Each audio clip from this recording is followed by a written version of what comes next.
Hello student, अपन लोग last class में discuss कर रहे थे अबाउट इंटीग्रेशन। तो basically this is the symbol of integration. तो integration of y with respect to x from x1 to x2। तो integration of y with respect to x from x1 to x2। तो ये integration आपको क्या देगा area between yx curve and x axis when x changes from x1 to x2। तो integration of yx curve with respect to x क्या देगा area between yx curve and x axis जब x की value कहां से कहां तक change हो रही है, x1 से x2 तक। तो ये जो x1 और x2 होंगे ये क्या कराएंगे, इस x की लिमिट्स, इस x1 को अपन बोलेंगे लोअर लिमिट और इस x2 को बोलेंगे अपन अपर लिमिट। और इससे इनसे अपन को ये पता लगेगा कि आपको एरिया बिटवीन yx कर्व और x एक्सिस फाइंड आउट करना है, लेकिन कहां से कहां तक का, मतलब समझिएगा ये x है, ये y है, ठीक है ना। तो ये x इक्वल टू 1 है, ये x इक्वल टू 2 है, ये 3 है, ये 4 है।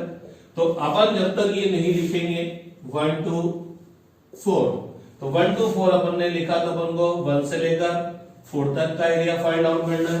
लेट अस सपोज x की वैल्यू बदल गई 2 से लेकर 3 तक, तो अपन को केवल ये वाला एरिया फाइंड आउट करना है। बोले तो जब कर्व तो यही है, y कर्व यही है, x एक्सिस यही है, लेकिन x की वैल्यू कहां से कहां तक बोले 2 से 3 तक, तो अपन को केवल ये एरिया फाइंड आउट करना रहेगा। और कल को वो बोले कि 1 से 3, तो अपन को x की वैल्यू 1 से लेकर 3 तक का ये वाला एरिया फाइंड आउट करना पड़ेगा। मींस इस लिमिट से ही पता लगेगा कि अपन को yx कर्व और x एक्सिस के बीच का एरिया ये फाइंड आउट करना है कि केवल ये फाइंड आउट करना है कि ये फाइंड आउट करना है। तो इसको अपन बोलेंगे लोअर लिमिट और इसको बोलेंगे अपर लिमिट। मींस ये बताएगा कि इस x की वैल्यू कहां से कहां तक चेंज हो रही है। तो जब इंटीग्रेशन में आपको ये पता हो कि आपको इंटीग्रेशन कहां से कहां तक करना है, एरिया कहां से कहां तक का निकालना है, ये तो पता लग गया। Integration of y with respect to x क्या देगा, integration of y with respect to x क्या देगा, area between yx curve and x axis, ये तो पता लग गया। ये आपको एरिया देगा, area between yx curve and x axis, लेकिन कहां से कहां तक देगा, 1 से लेकर 4 तक वाला देगा कि 2 से 3 वाला देगा कि 3 से 4 वाला देगा कि 2 से 4 वाला देगा, वो पता लगेगा इस लिमिट से, वो पता लगेगा इस लिमिट से। तो ये जो नीचे लिखा होगा ये लोअर लिमिट और ये होगा अपर लिमिट। मींस ये बताएगा कि इस x की वैल्यू कहां से कहां तक चेंज हो रही है, या यूं बोलूं ये बताएगा कि एरिया को x की कौन सी रेंज के लिए फाइंड आउट करना है। लेकिन बहुत सी बार जब अपन डेरिवेशंस क्वेश्चन सॉल्व करेंगे वहां पर ये लिमिट्स मेंशन नहीं होती, ये लिमिट्स मेंशन नहीं होती, इसका मतलब ये कंफर्म नहीं है कि आपको एरिया कहां से कहां तक का फाइंड आउट करना है। Integration of y with respect to x बोले तो आएगा तो यही area between yx curve and x axis, लेकिन अब ये नहीं पता कि x की वैल्यू कहां से कहां तक चेंज हो रही है। तो आपको ये नहीं पता कि आपको ये वाला एरिया फाइंड आउट करना है कि ये वाला एरिया फाइंड आउट करना है कि यहां से यहां तक का फाइंड आउट करना है। तो जब यहां लिमिट्स अप्लाई नहीं होती है तो इस इंटीग्रेशन को बोलते हैं इनडेफिनेट इंटीग्रेशन, और जब लिमिट्स अप्लाई हुई होती है तो इसको बोलते हैं डेफिनेट इंटीग्रेशन। डेफिनेट बोले तो यहां पर पता है कि एरिया कहां से कहां तक का निकालना है, और इनडेफिनेट में ये नहीं पता कि एरिया तो इन दोनों के बीच का निकालना है, लेकिन यहां से यहां तक का निकालूं कि यहां से यहां तक का निकालूं कि यहां से यहां तक का निकालूं, ये कंफर्म नहीं। तो ये कहलाएगा इनडेफिनेट इंटीग्रेशन और ये कहलाएगा डेफिनेट इंटीग्रेशन। ये लोअर लिमिट हो जाएगी और ये अपर लिमिट हो जाएगी।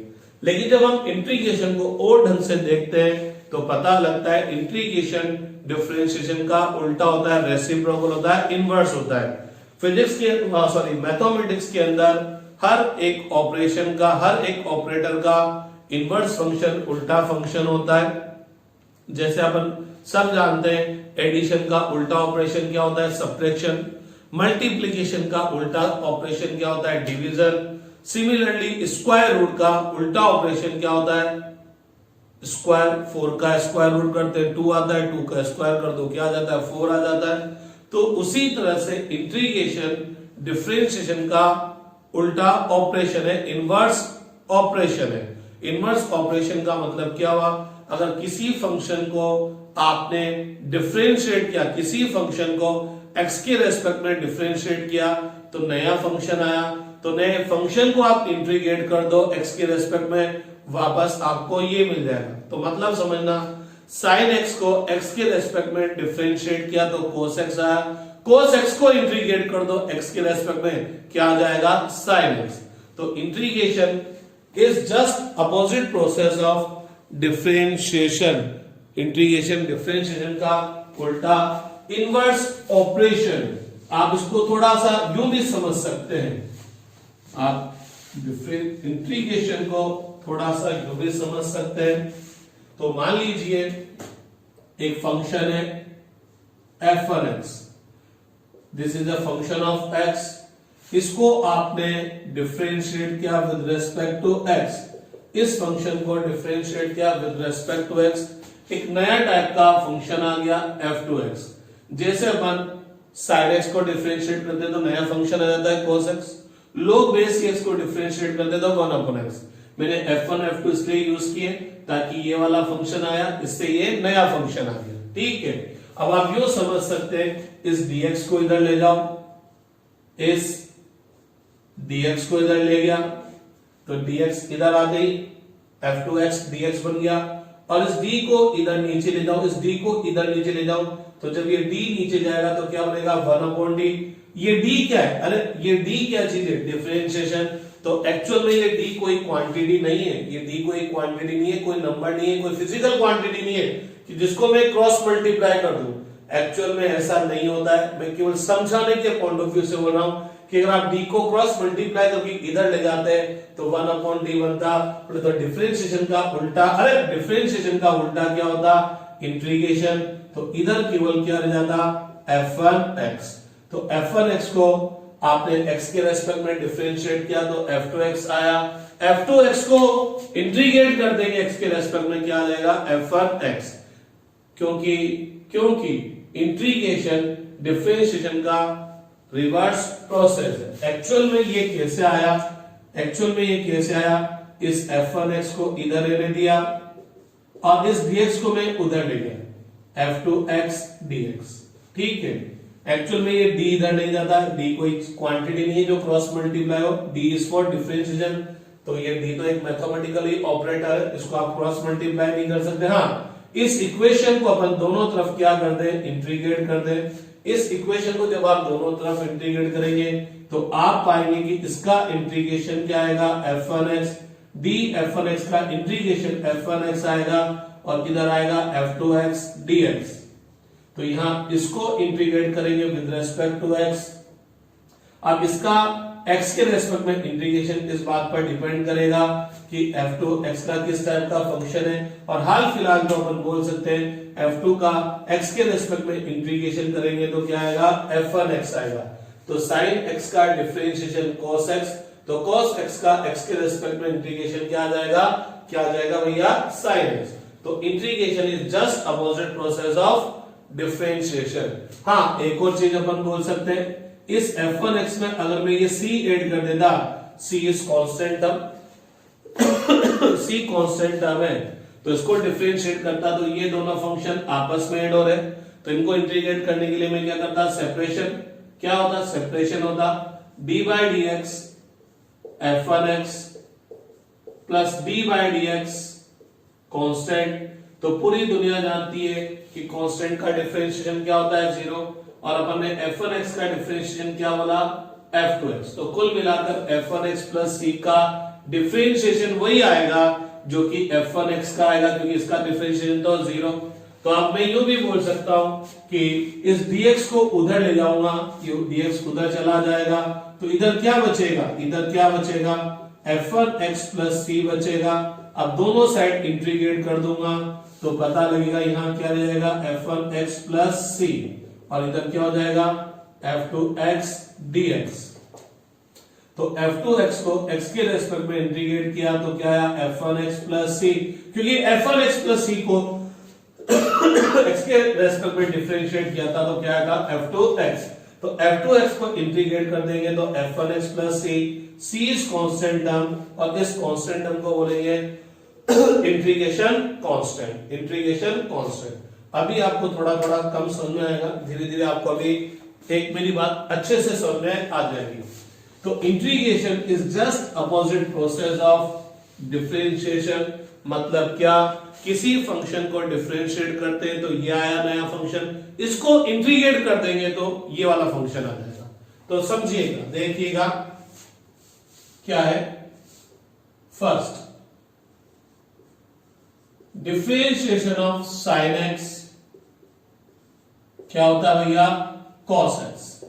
डिफरेंशिएशन ऑफ साइन एक्स क्या होता है, कॉस एक्स होता है। इस dx को इधर ले जाऊं, cos x इस dx को इधर ले जाऊं तो cos x dx हो गया। ये d इधर आ जाएगा तो 1/d, 1/d का इंटीग्रेशन, 1/d का मतलब इंटीग्रेशन, तो ये क्या रह गया उधर, sin x। तो यूं समझिए, sin x को डिफरेंशिएट किया तो cos x आया, cos x को इंटीग्रेट करूंगा तो sin x आएगा। एक और बात समझना, अगर sin x प्लस c होता, sin x प्लस c होता तो c का तो डिफरेंशिएशन क्या था, 0। तो इसका मतलब sin x प्लस c का भी इंटीग्रेशन क्या था, cos x ही आता। तो cos x का इंटीग्रेशन क्या आएगा, sin x प्लस c। या यूं समझिए, जब भी मैं लिमिट्स नहीं लगाऊंगा, क्योंकि जब तक मैं लिमिट्स नहीं लगाऊंगा मेरे को ये नहीं पता लगेगा कि मेरे को इंटीग्रेशन कहां से कहां तक करना है। बोले तो इनडेफिनेट इंटीग्रेशन है, और जब भी इनडेफिनेट इंटीग्रेशन होगा तो हमेशा साथ में क्या आएगा, इंटीग्रेशन ऑफ कांस्टेंट। तो c क्या चीज है, इंटीग्रेशन ऑफ कांस्टेंट। ठीक है। सेकंड, अगर अपन बात करें dy dx cos x, cos x को डिफरेंशिएट करते हैं तो क्या होता है भैया, माइनस साइन x होता है। तो इसका मतलब माइनस साइन x को अगर मैं इंटीग्रेट कर दूंगा तो क्या आएगा मेरे पास, cos x आएगा। क्या आएगा, cos x। यूं समझिए, dx इधर चला गया और ये d इधर आकर 1/d हो गया तो इंटीग्रेशन हो गया। पूरी इक्वेशन को माइनस से मल्टीप्लाई कर दूं तो ये माइनस की जगह प्लस हो जाएगा और यहां माइनस रहेगा, प्लस इंटीग्रेशन कांस्टेंट। तो आप बोल सकते हैं अब sin x का इंटीग्रेशन क्या होगा, माइनस cos x। तो आज से कंफ्यूजन होना स्टार्ट, क्यों, क्योंकि sin x को डिफरेंशिएट कर दे तो cos x आता है, लेकिन sin x को इंटीग्रेट कर दे तो माइनस cos x आता है। cos x को डिफरेंशिएट करते तो माइनस sin x आता है, लेकिन cos x को इंटीग्रेट कर दे तो sin x आता है। तो भैया यहाँ sin में तो प्लस था, लेकिन इंटीग्रेशन में sin में क्या रहा, माइनस। यहाँ डिफरेंशिएशन में cos में माइनस sin x आता है, लेकिन इंटीग्रेशन ऑफ cos x क्या होता है, sin x होता है। इसी तरह से अगर अपन और आगे चले तो अपन को पता है dy dx log बेसी x, इसका डिफरेंशिएशन क्या होता है भैया, 1/x। तो इसका मतलब 1/x को x के रेस्पेक्ट में इंटीग्रेट कर दूं तो क्या हो जाएगा, log बेसी x plus c, integration constant. अरे dx उधर चला गया तो 1/dx हो गया, 1/x dx हो गया। इस d को उधर ले जाऊंगा तो क्या बन जाएगा, इंटीग्रेशन बन जाएगा। ठीक है। अब अगर अपन थोड़ा सा और गौर फरमाए, dy dx e power x, integration of e power x, sorry differentiation of e power x with respect to x क्या होगा, e पावर x ही होगा।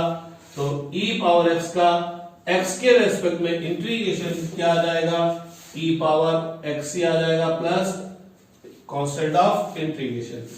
अब अगर अपन और बात करें dy dx constant, differentiation of constant with respect to x क्या होगा, 0।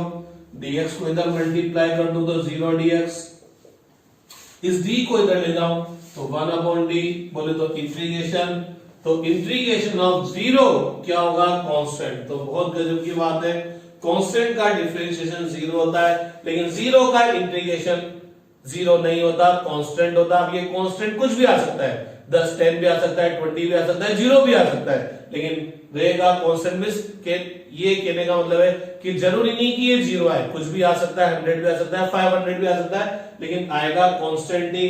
तो कांस्टेंट को डिफरेंशिएट करते हैं तो जीरो आता है, जीरो को इंटीग्रेट करेंगे क्या आएगा, कांस्टेंट आएगा। फिर इसी तरह से आप लोगों ने एक चीज देखी थी, d by d x x power n, इसका डिफरेंशिएशन क्या आया था, n x power n minus one, ये आया था। अब इसको थोड़ा समझिएगा, यहां पर अगर मैं dx को उधर ले जाऊं तो क्या होगा, n x power n minus one dx, यही होगा। इस d को क्रॉस मल्टीप्लाई कर दो तो एक्चुअल में नहीं होता, ये केवल समझाने के पॉइंट ऑफ व्यू से बोल रहा हूं। d इधर जाता था 1/d बोले तो इंटीग्रेशन इधर क्या आ जाएगा, x पावर n, क्या आ जाएगा, x पावर n। तो integration of n x power n minus one dx equal to x power n। लेकिन ये फॉर्मूला जमा नहीं, n पावर माइनस वन। तो एक काम और करते हैं, n कांस्टेंट टर्म है, कांस्टेंट टर्म इंटीग्रेशन के बाहर आ जाती है, जैसे कांस्टेंट टर्म डिफरेंशिएशन के बाहर आ जाती है। कांस्टेंट का मतलब ये वैल्यू इसके साथ चेंज नहीं होगी, ये वेरिएबल है और ये क्या था, कांस्टेंट था। तो ये कांस्टेंट था तो ये बाहर आ जाएगा, और बाहर आ जाएगा तो क्रॉस मल्टीप्लाई करके इधर भेज देंगे। तो इंटीग्रेशन का फॉर्मूला बना x power n minus one dx equal to x power n upon n। मजा नहीं आया, क्यों मजा नहीं आया, क्योंकि यहाँ n माइनस वन लग रहा है। तो मैं क्या करूं, इस n माइनस वन की जगह n लिख दूं, तो n माइनस वन की जगह n लिख दिया, बोले तो पावर एक से बढ़ा कर लिखी, अरे पावर n माइनस वन है ना, तो मैंने क्या लिख दी, n, तो एक से बढ़ गई। तो जब मैंने n माइनस वन को n से रिप्लेस कर दिया, तो इसका मतलब n की जगह क्या लिखना पड़ेगा, n प्लस वन। तो क्या हो जाएगा, x power n equal x power n dx क्या हो जाएगा, x power n plus one upon n plus one, और इनडेफिनेट इंटीग्रेशन कर रहे तो क्या आएगा भैया, कांस्टेंट आएगा। तो integration of x power n with respect to x क्या होगा, x power n plus one upon n plus one plus constant. लेकिन इसकी एक कंडीशन है, क्या कंडीशन है, कि n की वैल्यू -1 नहीं होनी चाहिए। ये फॉर्मूला तभी लगेगा जब n की वैल्यू -1 नहीं होनी चाहिए। मैं ये नहीं बोल रहा कि n की वैल्यू माइनस नहीं होनी चाहिए, -2 -3 हो -5 हो, तभी ये मैं फॉर्मूला अप्लाई कर सकता हूं। लेकिन अगर x की वैल्यू -1 हो गई तो x पावर -1, माइनस में पावर अच्छी नहीं लगती, नीचे आ जाएगा 1/x, और 1/x का फॉर्मूला ये होगा। तो उस केस के अंदर ये वाला फॉर्मूला नहीं लगेगा, कौन सा लगेगा, ये वाला। लेकिन हाँ, x की वैल्यू -2 हो तो -2 बोले तो 1/x² हो, तो अपन ये वाला फॉर्मूला लगा सकते हैं। क्योंकि यहां पर बहुत फरमाना, इस वाले फॉर्मूले में ये वाला फॉर्मूला ये नहीं है। बहुत से बच्चे बहुत खतरनाक मिस्टेक कर देते हैं, फॉर्मूला ये नहीं है, ये फॉर्मूला नहीं है, यहां फिक्स है 1/x, बोले तो x का पावर 1 और ऊपर जाएंगे तो -1, तभी ये फॉर्मूला लगेगा। ये वाला फॉर्मूला 1/x² के लिए एप्लीकेबल नहीं है, क्योंकि यहां मैंने x की पावर फिक्स कर रखी है 1, ऊपर जाएंगे तो -1। कल को यहाँ 1/x² आया तो आप लोग वैसी x² नहीं लिखेंगे, क्योंकि ये फॉर्मूला नहीं लगेगा। तब कौन सा फॉर्मूला लगेगा, ये वाला, क्योंकि यहाँ पर 1/x लिखा, 1/x पावर n नहीं लिखा मैंने, 1/x पावर n नहीं लिखा, मींस ये n की वैल्यू फिक्स है, ऊपर ले जाएंगे ऊपर ले जाएंगे तो -1। तो जब 1/x या x पावर -1 होगा तभी ये फॉर्मूला लगेगा। 1/x² या x ⁻² -2 -3 हुआ तब ये नहीं लगेगा, यही तब ये लगेगा। लेकिन इस वाले केस, इस ये वाला फॉर्मूला n-1 के लिए एप्लीकेबल नहीं है। तो जब x पावर -1 आएगा तो ये नहीं लगकर कौन सा फॉर्मूला लगेगा, ये वाला फॉर्मूला लगेगा। तो ये मैंने थोड़े बहुत फॉर्मूले आपको बताए हैं, ठीक है कि नहीं बात। अपन की फिजिक्स में इन्हीं फॉर्मूलों से काम चल जाता है। तो integration of sin x, integration of sin x क्या होगा, माइनस cos x, या चलो मैं डिफरेंशिएशन से बता देता हूं। sin x को डिफरेंशिएट करते हैं, cos x आता है तो cos x को इंटीग्रेट करेंगे sin x आएगा। cos x का डिफरेंशिएशन माइनस sin x, तो sin x का differentiation minus cos x। e power x का डिफरेंशिएशन e पावर x, तो इंटीग्रेशन भी e पावर x ही होगा। log बेस x का डिफरेंशिएशन 1 अपॉन x, तो 1 अपॉन x का इंटीग्रेशन log बेस x होगा। x पावर n का x के रेस्पेक्ट में differentiation n x power n minus 1 होगा, तो वहां से निकल कर आया x पावर n का x के रेस्पेक्ट में integration x power n plus 1 upon n plus 1 होगा। लेकिन ये formula n equal to minus 1 के लिए एप्लीकेबल नहीं होगा। n की नेगेटिव वैल्यू कुछ भी हो जाए, -2 -3 -हाफ हो जाए तो एप्लीकेबल है, लेकिन पर्टिकुलर -1 के लिए एप्लीकेबल नहीं है, क्योंकि x पावर -1 हुआ बोले तो 1 अपॉन x हुआ, तो फॉर्मूला ये एप्लीकेबल होगा। हाँ, एक और खास इंपॉर्टेंट बात, कांस्टेंट का डिफरेंशिएशन 0 होता है, तो 0 का इंटीग्रेशन क्या होगा, कांस्टेंट होगा। अब एक आध रूल्स की पर अपन बात कर लेते हैं इंटीग्रेशन में। एक बात आप बताऊंगा आपको, डिफरेंशिएशन किसी भी फंक्शन का डिफरेंशिएशन बहुत इजी वे में अपन फाइंड आउट कर सकते हैं, लेकिन इंटीग्रेशन थोड़ा सा टफ जॉब है। अपन हर एक फंक्शन का बहुत इजी वे में इंटीग्रेशन फाइंड आउट नहीं कर पाएंगे। उसके लिए फिर आपको पूरी इंटीग्रेशन पढ़नी पड़ेगी मैथमेटिक्स के अंदर, तो उतनी मेरे लिए जरूरी नहीं है। मैं केवल उतना सा ही टीच करूंगा जो फिजिक्स के अंदर रिक्वायर्ड है। क्लियर? अब अपन रूल्स की बात कर लेते हैं कि कल कोई फंक्शन है, फंक्शन ऑफ x, वो c के साथ मल्टीप्लाई। फंक्शन का मतलब प्रोग्राम मत मान लेना कि कोई मैरिज एनिवर्सरी या बर्थडे पार्टी। फंक्शन का मतलब फंक्शन ऑफ x, बोले तो x पर डिपेंड कर रहा है, और इसके साथ क्या मल्टीप्लाई है, कांस्टेंट। तो इसको मेरे को इंटीग्रेट करना है विद रेस्पेक्ट टू x। तो जब कांस्टेंट फंक्शन के साथ मल्टीप्लाई होता है तो कांस्टेंट को तो अपन बाहर ले लेते हैं इंटीग्रेशन के, और जो भी फंक्शन है उसको इंटीग्रेट कर देते हैं with respect to x। For example यू समझेगा, आपको दे दिया 5x², आपको दे दिया गया 5x², इसको इंटीग्रेट कीजिए। तो 5 तो कांस्टेंट टर्म में बाहर आ गया, अंदर केवल क्या रह गया, x²। तो x² का कौन से टाइप का फंक्शन हुआ, x पावर n टाइप का फंक्शन हुआ, तो इसका इंटीग्रेशन क्या हो जाएगा, n+1 upon n+1, x power n+1 upon n+1, और इनडेफिनेट इंटीग्रेशन कर रहे हैं तो कांस्टेंट ऑफ इंटीग्रेशन, तो 5x³ अपॉन 3 प्लस c। अगर दो फंक्शन आपस में एड या सब्ट्रैक्ट हो रहे होंगे तो इन दोनों के एडिशन या सब्ट्रैक्शन से ऑब्टेन फंक्शन को किस तरह से इंटीग्रेट करेंगे, मैंने तो डिफरेंशिएशन लिख दिया था, किस तरह से इंटीग्रेट करेंगे। ध्यान रखना, इधर dx लिखना बहुत जरूरी है, क्योंकि अगर अपन ने केवल ये लिखा तो अपन को इंटीग्रेट तो करना है इसको, लेकिन किसके साथ इंटीग्रेट करना है बोले तो आपको किस के बीच का एरिया आपको फाइंड आउट करना है, तो वो क्लियर ही नहीं होगा। तो यहां आपको लिखना पड़ेगा किसके रेस्पेक्ट में आपको इस फंक्शन को इंटीग्रेट करना है। तो अपन क्या करेंगे, जब 2 और मोर देन 2 फंक्शन आपस में एड या सब्ट्रैक्ट हो रहे होंगे तो इनको इंटीग्रेट करने के लिए इनका सेपरेशन कर देंगे, बोले तो इन दोनों फंक्शन को अलग अलग इंटीग्रेट कर देंगे।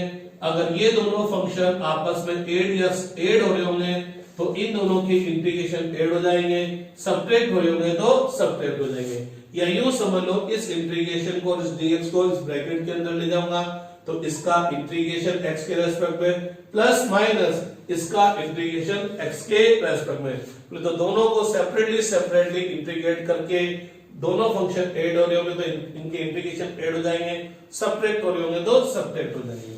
यूं समझिएगा, जैसे 2 sin x plus cos x, इसको आपको इंटीग्रेट करना है तो सेपरेशन मेथड लगा दिया, तो 2 sin x dx plus cos x dx। अब 2 sin x dx में 2 कांस्टेंट टर्म में बाहर आ गया, अंदर केवल क्या रह गया, sin x dx। यहां तो केवल cos x है, तो cos x का डिफरेंशिएशन सॉरी इंटीग्रेशन क्या होगा, sin x होगा, और sin x का इंटीग्रेशन क्या होगा, minus cos x plus sin x। इसका इंटीग्रेशन कांस्टेंट आएगा, इसका भी इंटीग्रेशन कांस्टेंट आएगा, कांस्टेंट कांस्टेंट मिलकर नया कांस्टेंट आ जाएगा। तो डायरेक्ट लिख सकते हैं अपन, क्या हो जाएगा, -2 cos x plus sin x। ठीक है, अब अपन थोड़े छोटे छोटे क्वेश्चंस कर लेते हैं, या उन फंक्शन के इंटीग्रेशन अपन कर लेते हैं जो आपकी फिजिक्स में बहुत ज्यादा यूज होंगे, बहुत ज्यादा यूज होंगे। तो रब कर दिया जाए इनको।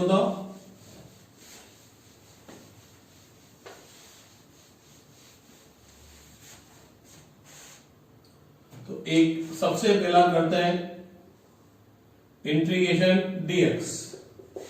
और जैसे मैंने इंटीग्रेशन dx लिखा, बोले तो इंटीग्रेशन ऑफ dx ओनली, तो पता लगता है यार किसको इंटीग्रेट करूं, यहां तो कुछ लिखा हुआ ही नहीं। अरे लिखा हुआ यार 1, क्योंकि 1 को dx से मल्टीप्लाई करूंगा dx ही आएगा, तो इसका मतलब यहां क्या लिखा हुआ है 1। इस 1 को आप परमिशन दें तो x raise to the power 0 बोल दो, क्योंकि किसी की भी पावर 0 होती है उसकी वैल्यू क्या होती है 1।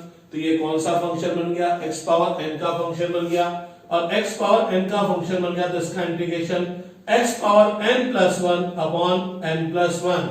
n का वैल्यू कितना है 0, n का वैल्यू कितना है 0, तो यहां क्या आ गया x power 1 upon 1 plus c। Power 1 लिखने की जरूरत नहीं है, तो x बना, x को 1 से डिवाइड करूंगा x ही आएगा। तो इंटीग्रेशन ऑफ dx क्या होगा, x प्लस c तो इंटीग्रेशन कांस्टेंट है। तो भैया लोगों डायरेक्ट याद कर लो कि इंटीग्रेशन ऑफ dx क्या होता है, x होता है। अब आप यूं समझिएगा, देखना यूं समझना, एक फंक्शन था y, थोड़ी देर पहले मैंने इसको f1x लिखा था, y is function of x, y को x के रेस्पेक्ट में डिफरेंशिएट किया तो नया फंक्शन आया z, जिसको मैंने थोड़ी देर पहले f2x लिखा था। अब f1x f2x लिख रहा हूं तो थोड़ा सा भारी हो जाता है, तो dy इक्वल टू कितना हो गया z dx। Integrating both side dy equal to z dx। और अभी अभी पढ़कर आए dx का इंटीग्रेशन क्या होता है, इंटीग्रेशन ऑफ dx क्या होता है x, तो इंटीग्रेशन ऑफ dy क्या हो जाएगा y। तो इसका मतलब क्या हुआ, क्या हुआ y को डिफरेंशिएट करते हैं x के रेस्पेक्ट में तो z आता है, तो z को इंटीग्रेट कर देंगे x के रेस्पेक्ट में तो क्या आ गया y। थोड़ी देर पहले इस y को मैंने लिखा था f1x और इस z को लिखा था f2x, तो इसका मतलब z की जगह क्या आ गया, f2x आ गया, और इस y की जगह क्या आ गया, f1x आ गया। तो अपन ने बोला था कि इसको अगर डिफरेंशिएट करते हैं तो ये आता है, तो इसको इंटीग्रेट कर दो तो ये आ जाएगा। ठीक है कि नहीं बात। तो भैया लोगों याद रखिएगा डायरेक्ट कि इंटीग्रेशन ऑफ dx क्या होता है, x। इंटीग्रेशन ऑफ dx क्या होता है, x होता है। ठीक है, सेकंड चलते हैं, x dx को तो साफ पता लग गया, x पावर 1 है तो x power n plus 1 upon n plus 1, तो ये मुंह जबानी याद होना चाहिए, टेस्ट पे होना चाहिए। इंटीग्रेशन ऑफ x क्या होगा, x स्क्वायर बाय 2 होगा। ठीक, third integration of 1 upon x square dx, ये बहुत ज्यादा इंटीग्रेशन मेरी फिजिक्स में काम आएगा, 1 अपॉन x स्क्वायर, तो इस x स्क्वायर को ऊपर ले जाऊं, x पावर -2 हो गया।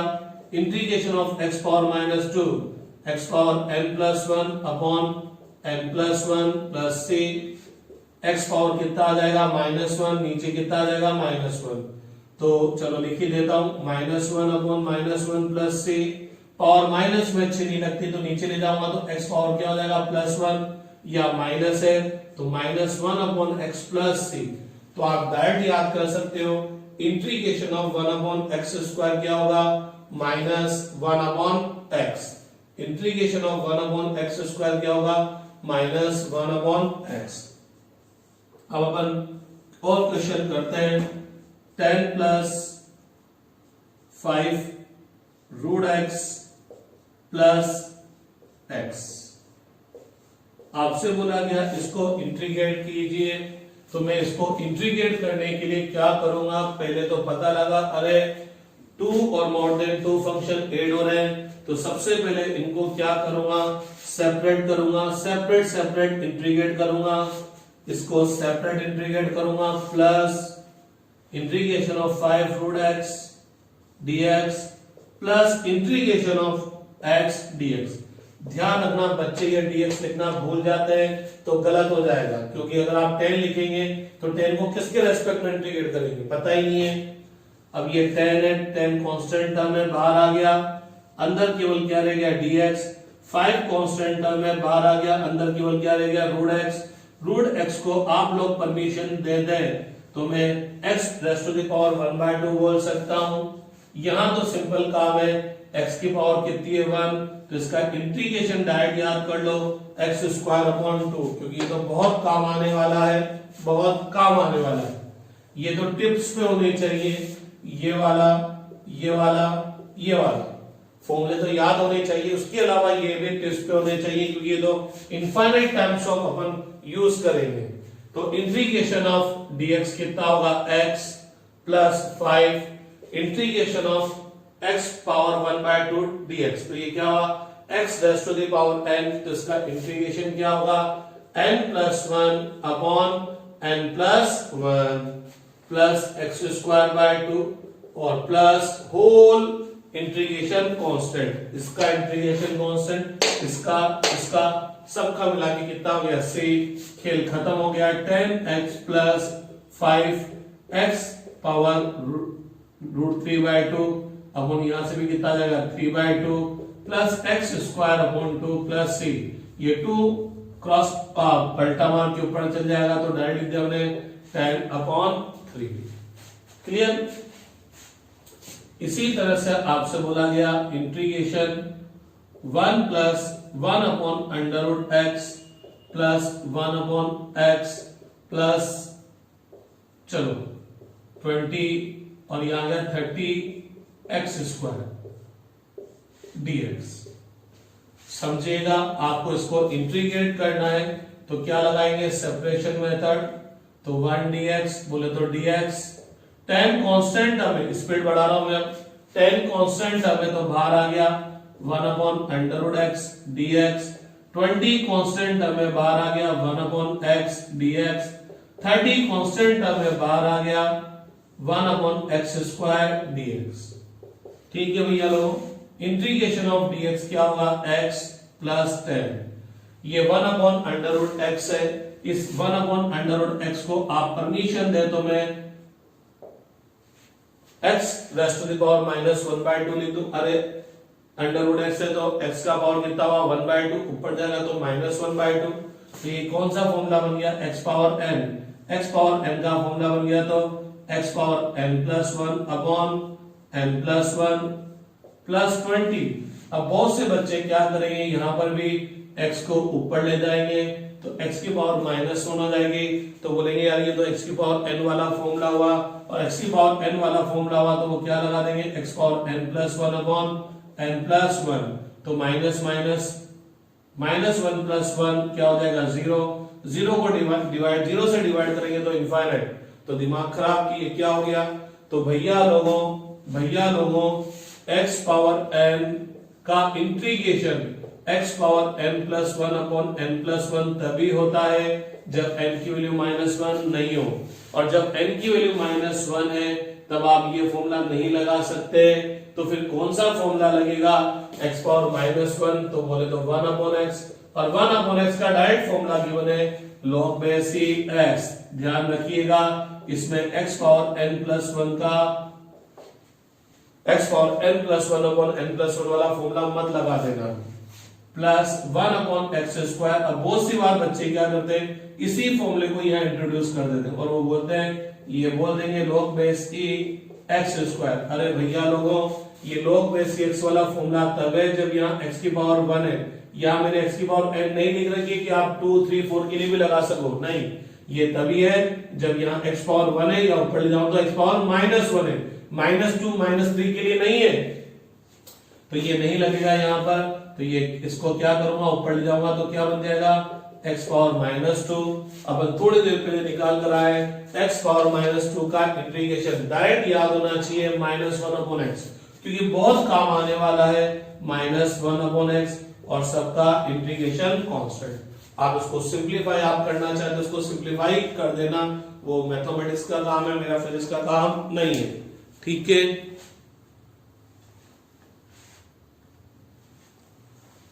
तो ये तो बात हुई थोड़ी सी इनडेफिनेट इंटीग्रेशन की, लेकिन अगर अपन को डेफिनेट इंटीग्रेशन दिया होता तो कैसे सोल्व करते हैं,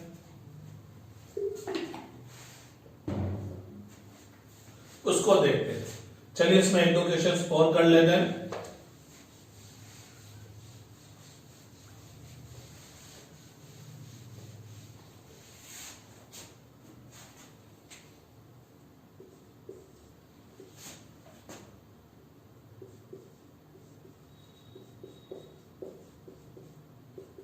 आपको ये दे दिया गया कि tan cos x plus e power x, इसको इंटीग्रेट कीजिए, तो अपन सेपरेशन मेथड लगा देंगे tan cos x dx plus integration e power x dx। तो integration tan cos x dx में tan तो कांस्टेंट टर्म है बाहर आ गया, cos x dx रह गया plus ex dx। Integration of cos x क्या होता है भैया sin x, minus sin x मत बोल देना, sin x होता है, और integration of e power x with respect to x क्या होता है भैया e पावर x होता है, और साथ साथ क्या आ गया इंटीग्रेशन कांस्टेंट। ठीक है, ये तो बात हुई इनडेफिनेट इंटीग्रेशन की, जहां पर अपन को ये नहीं पता कि आपको इंटीग्रेशन कहां से कहां तक करना है, जिसके रेस्पेक्ट में आप इंटीग्रेट कर रहे हो उसकी वैल्यू कहां से कहां तक चेंज हो रही है। अब अपन बात करेंगे डेफिनेट इंटीग्रेशन की। तो डेफिनेट इंटीग्रेशन में क्या होगा, लेट अस सपोज ये फंक्शन है f(x) है, कोई भी फंक्शन हो सकता है x का, इसको इंटीग्रेट करना है x1 टू x2।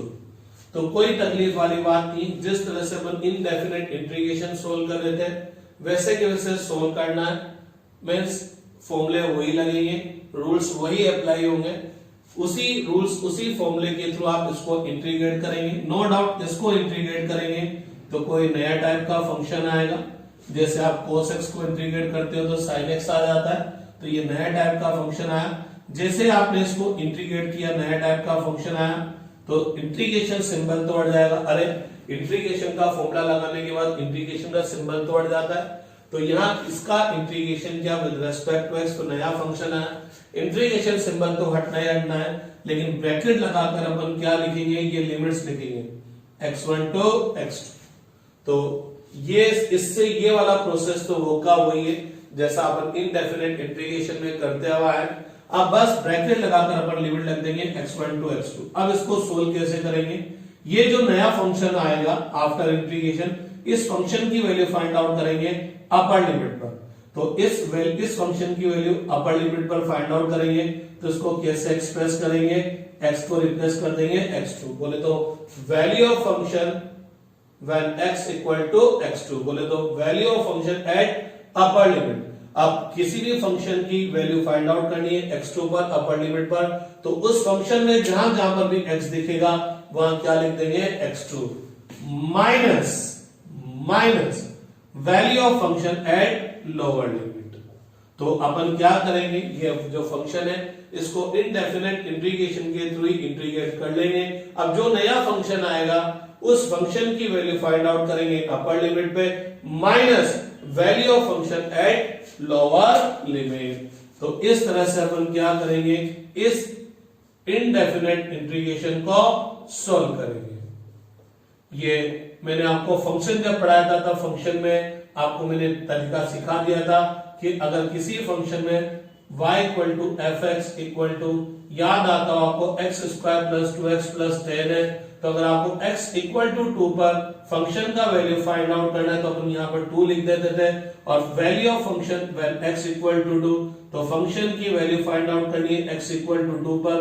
तो फंक्शन जिस भी टाइप का होगा, जो भी फंक्शन होगा, उस फंक्शन में x को किससे रिप्लेस कर देंगे, 2 से। तो ये लिखने का एक तरीका है, इससे पता लग जाता है कि जब आपने x की जगह 2 लिखा है, इसका मतलब आप फंक्शन की वैल्यू फाइंड आउट करना चाहते हो for a particular value of x when x equal to 2। तो ये क्या है f(x2) बोले तो ये जो भी फंक्शन आएगा इसकी वैल्यू फाइंड आउट करनी है अपर लिमिट पे, माइनस इसी फंक्शन की वैल्यू फाइंड आउट करनी है लोअर लिमिट पे। थोड़ा सा क्वेश्चन करके देखते हैं कि कहना क्या चाह रहे हैं अपन, कहना क्या चाह रहे हैं। तो देखिएगा एग्जाम्पल की बात करते हैं। सबसे पहले आपको बोला गया x dx, लिमिट बोल दी गई 1 to 2, तो x को इंटीग्रेट करना है with respect to x, limit लग गया 1 to 2। तो सिंपल सा अपन जैसा इनडेफिनेट इंटीग्रेशन सोल्व करते हैं वैसे करेंगे। x की पावर कितनी है 1, तो क्या इंटीग्रेशन होगा x power n+1 upon n+1 और लिमिट लग जाएगी 1 to 0। जब डेफिनेट इंटीग्रेशन करेंगे तब कांस्टेंट ऑफ इंटीग्रेशन लिखने की जरूरत नहीं है, क्योंकि यहां ये पता लग गया कि अपन को इंटीग्रेशन कहां से कहां तक करना है, बोले तो एरिया कहां से कहां तक फाइंड आउट करना है। तो ये क्या बन गया, फंक्शन क्या है x²/2, लिमिट लग गया 1 to 2। तो अब अपन को इस फंक्शन की वैल्यू, ये फंक्शन आया ये fx आया x²/2, तो इस फंक्शन की वैल्यू फाइंड आउट करनी है व्हेन x इक्वल टू 2, बोले तो find the value of function at upper limit. तो इस फंक्शन की वैल्यू अपर लिमिट पर फाइंड आउट करने के लिए x को किससे रिप्लेस कर देंगे 2 से, तो ये इस पूरे फंक्शन की वैल्यू आ गई when x equal to 2 minus value of function at lower limit. तो x की जगह क्या लिख देंगे 1, तो 1²/2, तो ये क्या हो जाएगा 4/2, बोले तो 2 माइनस 1/2, तो 3/2। क्लियर। अब अपन इसी तरह से और एग्जांपल देखते हैं। तो फर्स्ट एग्जांपल हुआ, सेकंड एग्जांपल देखते हैं। आपको बोला cos sin x dx, इसको इंटीग्रेट करना फ्रॉम 0 to π/2। sin x को इंटीग्रेट करना है अपन को कहां से कहां तक, फ्रॉम 0 to π/2। तो sin x का x के रेस्पेक्ट में इंटीग्रेशन क्या होता है minus cos x, sin x का x के रेस्पेक्ट में इंटीग्रेशन क्या होगा भैया माइनस cos x। इंटीग्रेशन कर दिया तो अब लिमिट लग जाएगी, ब्रैकेट लगाकर लिमिट लिख देंगे 0 से लेकर π/2। तो अब की बार आपके फंक्शन में क्या आया माइनस cos x आया। अब माइनस cos x आया, ये आपका फंक्शन आफ्टर इंटीग्रेशन ये नया फंक्शन आया। तो इस फंक्शन की वैल्यू फाइंड आउट करेंगे अपर लिमिट पर। तो माइनस cos x की वैल्यू अपर लिमिट पर फाइंड आउट करने के लिए x की जगह क्या लिख देंगे π/2। तो ये हुआ value of function at upper limit, बोले तो f(x2) हुआ minus value of function cos x नहीं है माइनस cos x है, तो value of function at lower limit, तो माइनस cos 0। x को क्या लिख देंगे 0, क्योंकि x की वैल्यू कितनी है 0, लोअर लिमिट कितनी है 0। cos π/2 की वैल्यू कितनी होती है भैया 0 होती है, और cos 0 की वैल्यू कितनी होती है 1, तो माइनस 1 प्लस, तो इसका वैल्यू कितना आ गया 1 आ गया। ठीक है, अब हम और आगे बात करते हैं। तो बात करते हैं e⁻x plus tan cos x dx, limit लग गया 0 से π/4 तक का, लिमिट लगा दिया गया 0 से π/4 तक का। इसको सोल्व करना है, तो इसको सोल्व करने के लिए क्योंकि ये दो फंक्शन आपस में ऐड हो रहे हैं, तो सबसे पहले इनको सेपरेट करेंगे।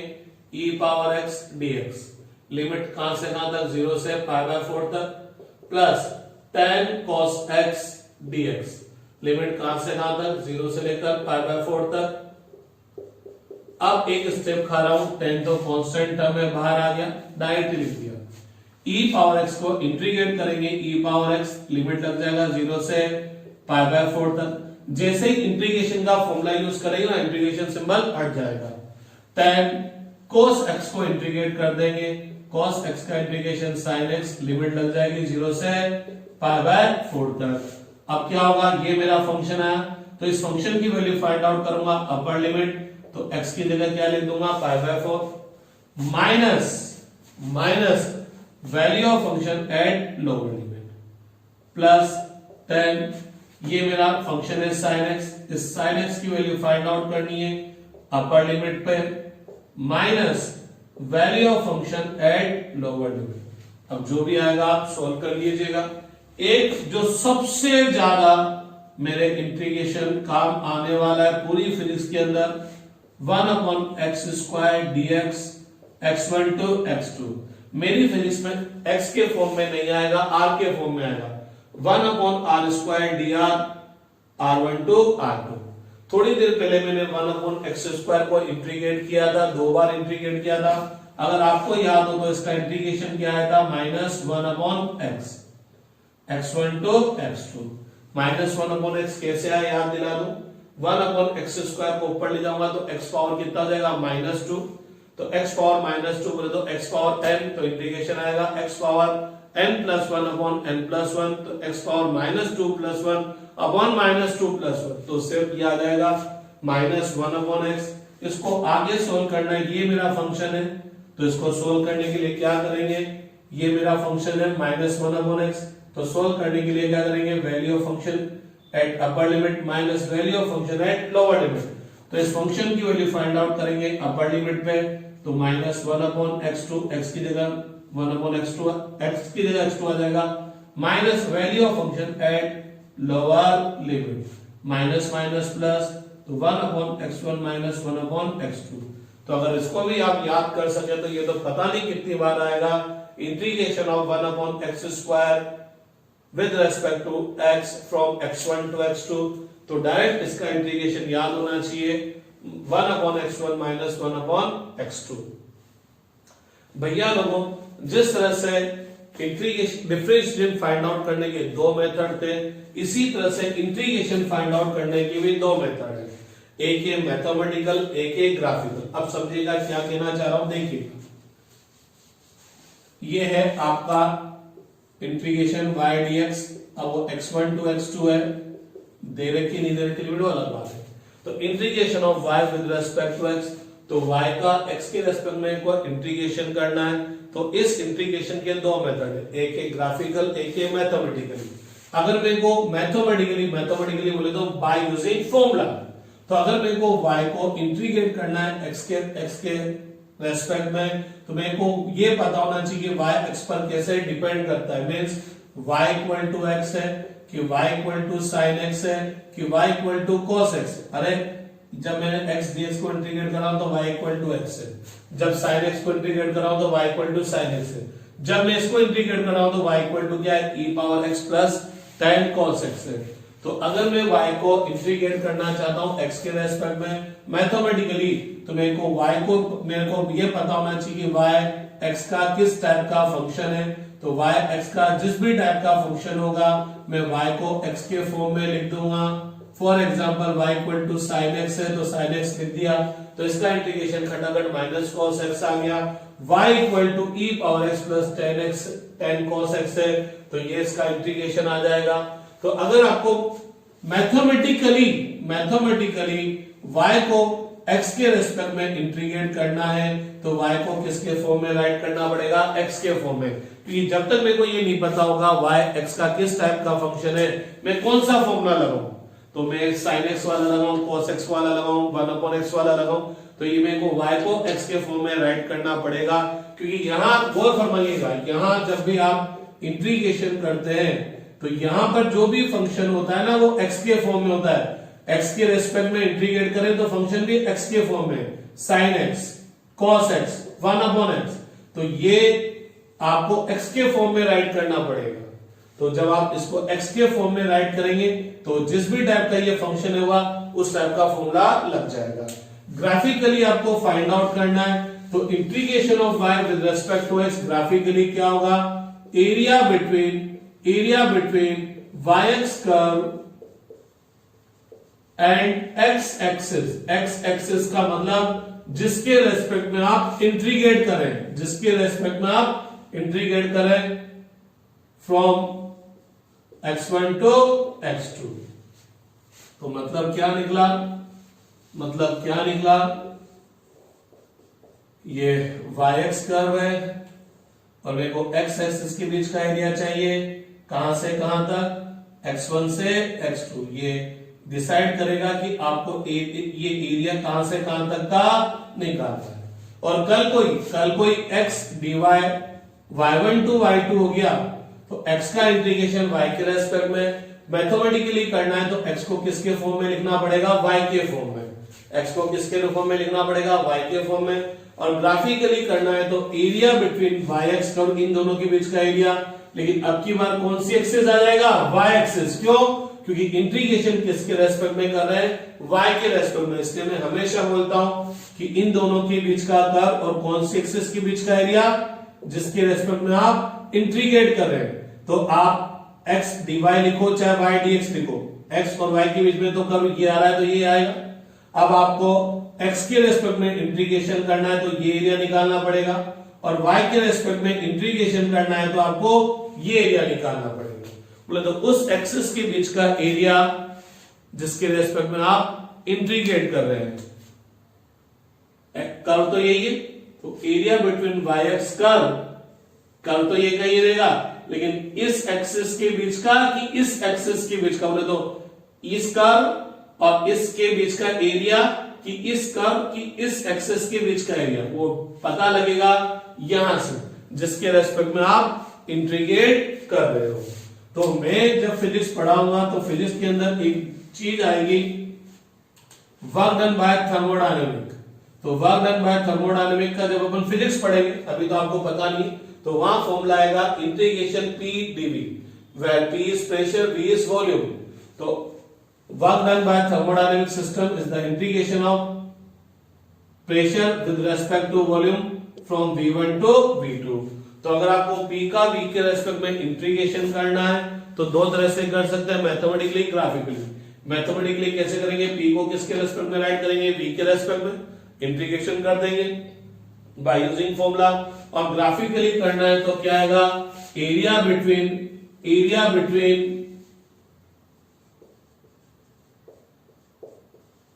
PV curve and V axis. तो देखिएगा, अगर आपको P और V में कुछ कर्व ऐसे दे रखा है, P और V में कर्व कुछ ऐसे दे रखा है कि ये P और V का कर्व है,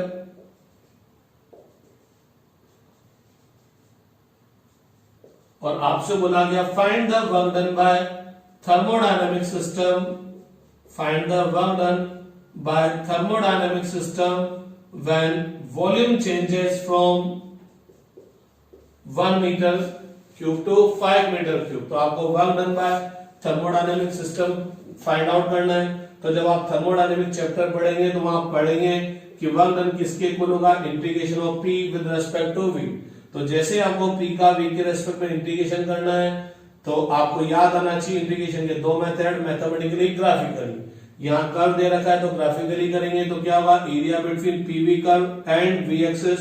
P और V के बीच में ये कर्व दे रखा है, V एक्सिस ये है, तो आपको कौन सा एरिया फाइंड आउट करना है, ये एरिया फाइंड आउट करने के लिए आप क्या कर देंगे, ये रेक्टेंगल बन जाएगा और ये ट्राइंगल बन जाएगा।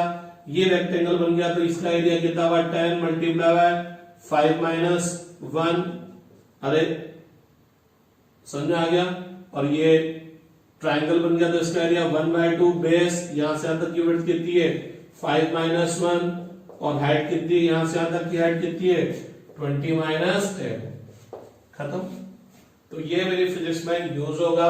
और अगर मैं आपको एक बाउंसर दूं, अभी से एक बाउंसर दूं, तो देखना क्या अपन जब फिजिक्स पढ़ेंगे तो अपन बोलेंगे rate of change of distance with respect to time, rate of change of distance with respect to time is called speed। तो speed क्या होती है, rate of change of distance with respect to time। लेकिन अगर ये rate of change of distance with respect to time, time की एक particular value पर बतानी है तो डेल्टा टी टेंड्स टू 0 करना पड़ेगा, तो delta S by delta T किसमें कन्वर्ट हो जाएगा, ds बाय dt।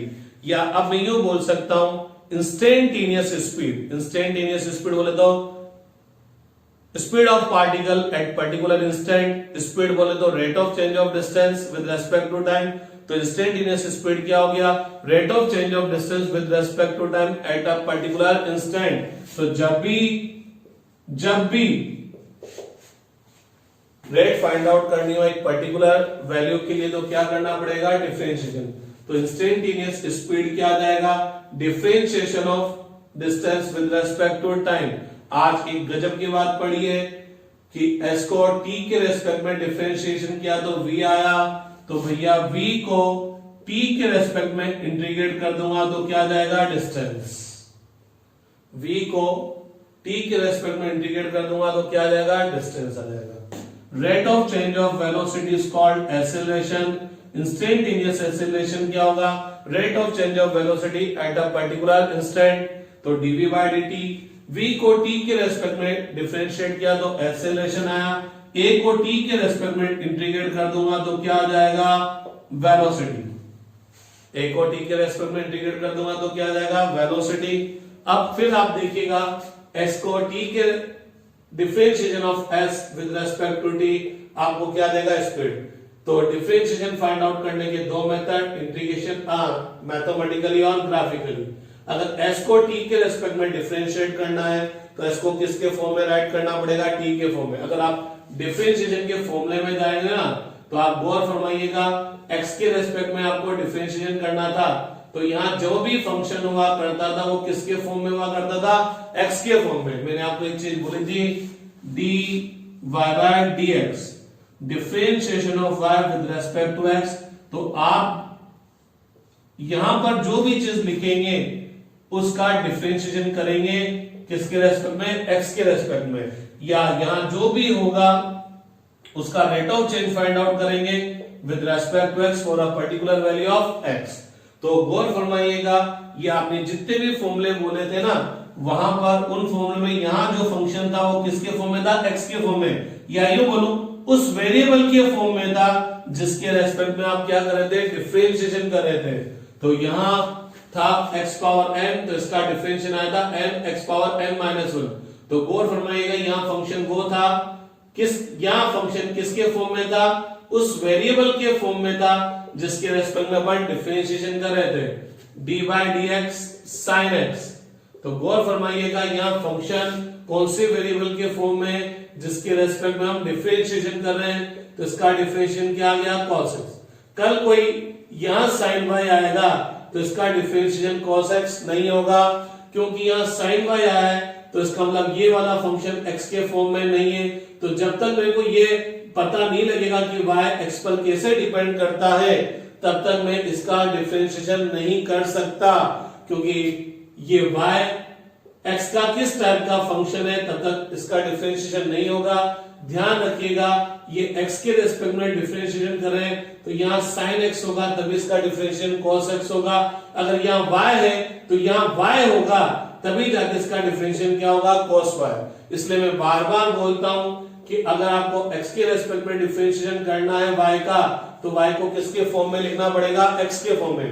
क्योंकि जब तक मेरे को ये नहीं पता लगेगा y equal to x square है, y equal to sine x है, y equal to sine x plus x cube है, तब तक मैं इसका x के रेस्पेक्ट में डिफरेंशिएशन नहीं कर सकता, क्योंकि y x का अलग अलग टाइप का फंक्शन होगा तो डिफरेंशिएशन भी क्या होगा? अलग अलग होगा।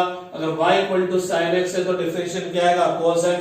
y equal to e power x है तो क्या आएगा? e power x। तो ध्यान रखना यहां पर आपको x के रेस्पेक्ट में डिफरेंशिएशन कर रहे हैं तो यहाँ फंक्शन भी किसके फॉर्म में होना चाहिए? x के फॉर्म में। सिमिलरली जब आप x के रेस्पेक्ट में इंटीग्रेशन कर रहे हैं तो यहाँ फंक्शन भी किसके फॉर्म में होना चाहिए? x के फॉर्म में, क्योंकि x पावर n का x के रेस्पेक्ट में integration x power n plus 1 upon n plus 1 होगा। कल को यहाँ y लिखा आ गया तो ये फॉर्मूला नहीं लगेगा, इवन ये भी नहीं लगेगा, क्योंकि यहाँ x के रेस्पेक्ट में इंटीग्रेशन कर रहे हैं तो फंक्शन x के फॉर्म में होना चाहिए। अब फंक्शन y के फॉर्म में, अब y क्या है? अब y x स्क्वायर है कि y sin x है कि y 1 अपॉन x है। तो y जब तक ये नहीं पता क्या है तब तक अपन इंटीग्रेशन का फॉर्मूला यूज नहीं कर सकते। तो अब मैं इंटीग्रेशन और डिफरेंशिएशन को थोड़ा फिजिक्स के अंदर ले जा रहा हूं, तो समझिएगा s को t के रेस्पेक्ट में डिफरेंशिएट करेंगे तो इंस्टेंटेनियस वेलोसिटी आएगी। अब s को t के रेस्पेक्ट में डिफरेंशिएट करना है तो डिफरेंशिएशन के दो मेथड है, मैथमेटिकली ग्राफिकली। मैथमेटिकली करना है तो s को किसके फॉर्म में लाना पड़ेगा? t के फॉर्म में, क्योंकि यहाँ फंक्शन t के फॉर्म में होगा तभी मैं इसको डिफरेंशिएट कर पाऊंगा। तो अगर आपके पास s और t के बीच में कोई रिलेशन है इक्वेशन है तो आप s को t के फॉर्म में राइट कर दीजिए, बाय यूजिंग फॉर्मूला आप इसको इंटीग्रेट कर दीजिए, ठीक है, सॉरी डिफरेंशिएट कर दीजिए। लेकिन अगर आपको ग्राफिकली डिफरेंशिएट करना है तो सबसे पहले कर्व इन दोनों के बीच में होना चाहिए, s का t के रेस्पेक्ट में डिफरेंशिएट करना है तो कर्व होना चाहिए s और t के बीच में। अब t की जिस भी वैल्यू पर मेरे को डिफरेंशिएशन फाइंड आउट करना है तो मैं क्या करूंगा, t की उस वैल्यू के लिए कर्व पे पॉइंट फाइंड आउट करूंगा, टेंजेंट ड्रॉ कर दूंगा और उस टेंजेंट का क्या फाइंड आउट कर लूंगा, स्लोप। तो ग्राफिकली डिफरेंशिएशन कैसे फाइंड आउट करेंगे, स्लोप ऑफ टेंजेंट से। अब s को t के रेस्पेक्ट में डिफरेंशिएट किया तो v आया था, तो v को t के रेस्पेक्ट में इंटीग्रेट कर देंगे तो क्या आ जाएगा, डिस्टेंस। अब v को t के रेस्पेक्ट में इंटीग्रेट करना है तो इंटीग्रेशन के दो मेथड, मैथमेटिकली ग्राफिकली। मैथमेटिकली करना है तो v को किसके फॉर्म में लाना पड़ेगा, t के फॉर्म में, बाय यूजिंग फॉर्मूला अपन इसको इंटीग्रेट कर देंगे। और अगर अपने पास रिलेशन नहीं है तो अपन कर्व से कैसे फाइंड आउट करेंगे, तो कर्व से कैसे फाइंड आउट करेंगे, v का t के रेस्पेक्ट में इंटीग्रेशन क्या होगा, area between speed time curve and time axis, time axis, ठीक। इसी तरह से differentiation of speed velocity with respect to time क्या देगा, एक्सीलरेशन। दो तरह से मैं वेलोसिटी को t के रेस्पेक्ट में डिफरेंशिएट कर सकता हूं, मैथमेटिकली ग्राफिकली। मैथमेटिकली करने के लिए मेरे को v को t के फॉर्म में राइट करना पड़ेगा और ग्राफिकली करने के लिए स्लोप ऑफ टेंजेंट। v को t के रेस्पेक्ट में डिफरेंशिएट किया, एक्सीलरेशन है, एक्सीलरेशन को t के रेस्पेक्ट में इंटीग्रेट कर दूंगा, वेलोसिटी आ जाएगी। दो तरह से इंटीग्रेट कर सकते हैं, मैथमेटिकली ग्राफिकली। मैथमेटिकली करना है तो a को किसके फॉर्म में लिखना पड़ेगा, t के फॉर्म में, बाय यूजिंग फॉर्मूला इंटीग्रेट कर देंगे। और ग्राफिकली करना है तो area between acceleration time curve and time axis. तो आप एक्सीलरेशन और टाइम के बीच में कर्व ड्रॉ कर लो, जैसा भी वो कर्व आए उस कर्व और टाइम एक्सिस के बीच का एरिया फाइंड आउट कर लो। तो अगर आपको इंटीग्रेशन और डिफरेंशिएशन यहाँ क्लियर हो जाते हैं तो फिजिक्स में 50 जगह यही काम करना है बार बार, जहां डिफरेंशिएशन करना है वहां स्लोप, जहां इंटीग्रेशन करना है वहां पर एरिया। इसका डिफरेंशिएशन किया तो ये आया, तो इसको इंटीग्रेट कर देंगे, ये आ जाएगा। Similarly differentiation of momentum is called force, तो integration of force becomes equal to momentum। तो अगेन p को t के रेस्पेक्ट में डिफरेंशिएट करना है तो मैथमेटिकली ग्राफिकली करेंगे तो स्लोप ऑफ टेंजेंट, इंटीग्रेट करना है तो area between force time curve and time axis. तो आपको इंटीग्रेशन और डिफरेंशिएशन मैथमेटिकली भी आने चाहिए, ग्राफिकली भी आने चाहिए। ग्राफिकली बहुत सारे को नहीं आते हैं, मैथमेटिकली आते हैं। और दूसरी बात, कब इनको यूज करना है ये भी आपको पता होना चाहिए। तो इंटीग्रेशन और डिफरेंशिएशन टॉपिक खत्म होते हैं, अब अपन वापस फिजिक्स स्टार्ट करेंगे, ठीक है। Thank you.